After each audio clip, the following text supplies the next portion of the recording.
Hello hall. Dry fruit smoothie என்னோட ஸ்டைல்ல பார்க்கலாம் வாங்க. ஒரு ட்ரை ஃப்ரூட்ஸையும் தனித்தனியா ஒரு கண்டெய்னர்ல இருந்து ஓபன் பண்ணி போடுறது ரொம்பவே கஷ்டமா இருக்கும். ஸோ அதனால நான் இந்த மாதிரி ஒரு மல்டி ஸ்டோரேஜ் கண்டெய்னர்ல ஃபில் பண்ணி வச்சுப்பேன். எனக்கு ரொம்பவே ஈஸியா இருக்கு. ஒன்ஸ் ஓபன் பண்ணா போதும், அதுல இருந்து எல்லாத்தையுமே நம்ம ஒரு வாட்டி ஓபன் பண்ணிட்டு என்னென்ன தேவையோ தேவையான அளவு போட்டு சோக் பண்ணிக்கலாம். ஸோ நான் இதுல வந்து பாத்தீங்கன்னா அடிஷ்னலா ஒரு 2, 3 திங்ஸ் வந்து ஆட் பண்ணுவேன். ஃபிளாக்ஸ் சீடு, சியா சீடு, பாதாம் பிசின், சம்டைம்ஸ் வந்து மற்ற சீட்ஸ்லாம் கூட ஆட் பண்ணிப்பேன். இந்த பம்கின் சீடு, சன்ஃபிளவர் சீடு அந்த மாதிரி அதெல்லாம் கூட ஆட் பண்ணிப்பேன்.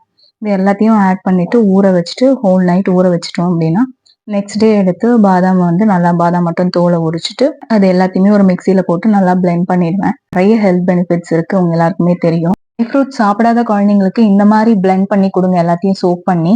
ஸோ அதுலயுமே வந்து இந்த ரோஸ் குல்கந்த் ஆட் பண்ணீங்க அப்படின்னா அதோட ஃபிளேவர் வேற லெவல்ல இருக்கும். ஸோ பிடிக்காத சாப்பிடாத குழந்தைங்க கூட அதை விரும்பி சாப்பிடுவாங்க. அந்த ஃபிளேவர் அந்த மாதிரி இருக்கும், ரொம்பவே நல்லா இருக்கும். ரோஸ் குல்கந்தும் ரொம்ப நல்லது, ஸ்கின்னுக்கும் ரொம்ப நல்லது. ஸோ சூப்பரான ஸ்மூத்தி ரெடி ஆயிடுச்சு. இந்த குல்கந்த் ஆட் பண்ணி இந்த ஸ்மூத்தி ரெடி பண்ணி டேஸ்ட் பண்ணி பாருங்க. ட்ரை பண்ணிட்டு சொல்லுங்க, கமெண்ட் பண்ணுங்க. தேங்க்யூ.